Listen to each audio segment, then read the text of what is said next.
prihodnjih dneh pri Agenciji za okolje oddala vlogo za spremembo okoljevarstvenega dovoljenja za blok 6. Če bo agencija po preučitvi študije vplivov na okolje, ki je po naših informacijah ugodna za TEŠ, dovoljenje izdala, bodo v Šoštanju čez leto in pol lahko začeli sosežig nenevarnih predelanih odpadkov.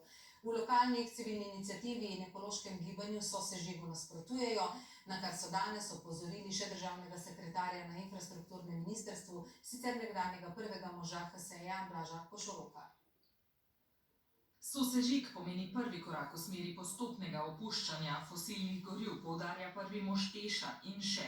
Okoljska slika se z uporabo sosežiga nikakor ne bo poslabšala, ampak se določene mejne vrednosti z upeljavo sosežiga celo zmanjšujejo.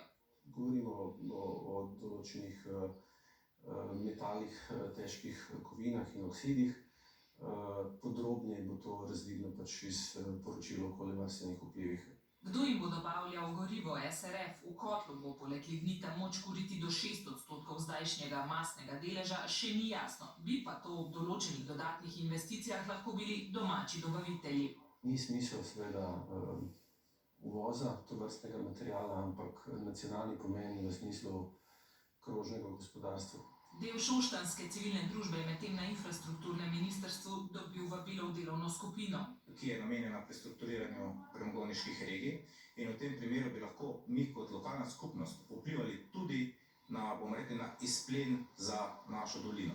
Glede ugodne študije vplivov na okolje pa žugajo. Naročnik in izvajalec je znan, je tako rekoč isti. Naročnik lahko tudi vpliva na rezultate študije. Pa vendar nočejo sodelovati v nadzorni skupini TEŠ-a, ki bdi nad projektom. Krajinski park Strunjan, ki ga